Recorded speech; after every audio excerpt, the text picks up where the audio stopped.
George Young had built a successful business protecting celebrities. But on the night he needed protecting, no one was there. Just a cold-blooded killer.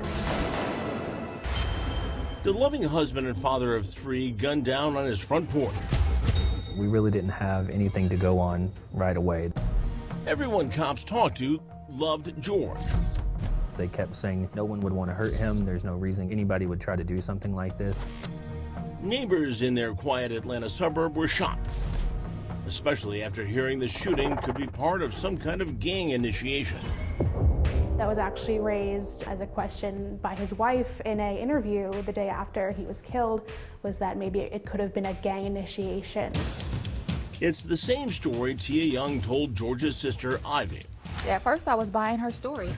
Ivy may have been buying it, but Detective David Smith found the idea suspicious. We did not provide any kind of gang explanation or mistaken identity. That's not something we see a lot, especially in something like this. Not in that neighborhood either. It was just the beginning of explanations from Tia that would raise eyebrows. Things just stood out to me immediately.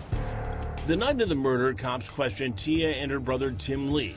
Both were inside the house when George was killed. I expect them not to be able to remember everything, especially the first time. But their stories just didn't seem to add up, especially that short amount of time had only passed by. They couldn't get their stories together.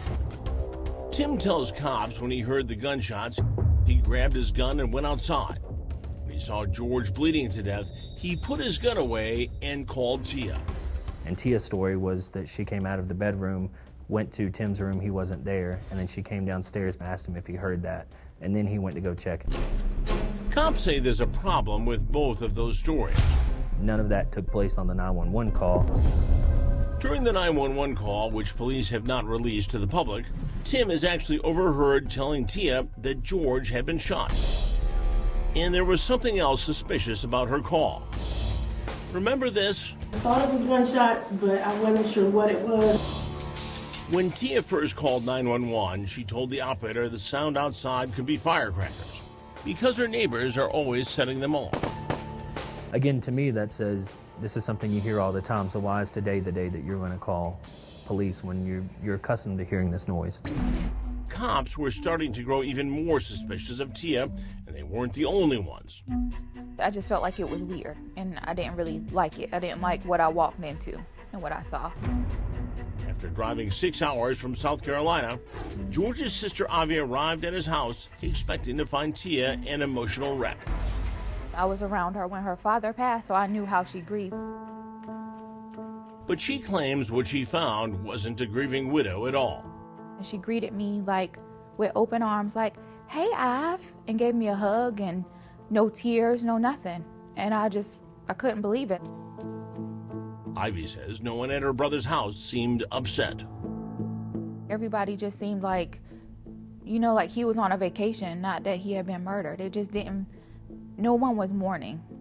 And I'm not to judge who, how people mourn, but no one was really crying or anything like that. If things at her brother's house seemed unusual, they were about to get even more bizarre when Ivy saw this report on the local news. Her brother opened the front door of their home and found George collapsed on the porch. He ran back inside and told his sister to call 911. And I was like, brother? Ivy says Tia doesn't have a brother.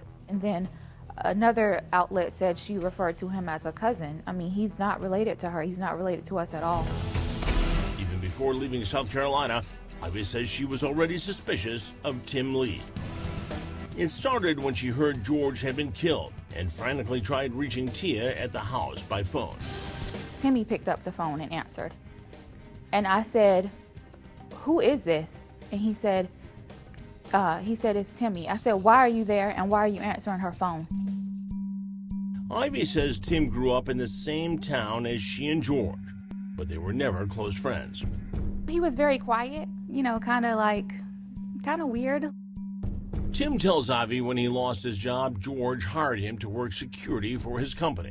Then, when George found out Tim was living in hotels, he invited him to move in with his family. For a grown man that's not related to us to be living in the house was shocking. And it was shocking to me that he never mentioned it to me. I just felt like, what's the big secret? Ivy's shock at learning Tim lived with her brother's family was about to get a whole lot worse. When she arrived at his house, she claims Tim and Tia were in his bedroom with the door closed. She came out of the room, that was my first inkling. And then her reaction, like no tears, no nothing, that just made me feel like something's not right. Ivy claims the longer she stayed at her brother's house, the more uneasy she felt about Tim and Tia's relationship. She would hang out in Timmy's room more than she would hang out in the room that her and my brother shared. One time I walked by the room and she was in his room charging her phone, sitting on this futon that he had in his bedroom. She seemed very comfortable in there, like there was candles lit, like soft music playing. Detectives first learned that Tim and Tia were not really related when they were both brought in for questioning 2 days after the murder. It was alarming to me. And that wasn't the only alarm for cops. Up next, shocking allegations against the beloved bodyguard. His quote was, "This is about to get a whole lot bigger." And what a neighbor saw from his window just moments after George was gunned down blows the case wide open. That was a big shock to me. One of the biggest reveals, Tia tells cops that Tim isn't really her brother.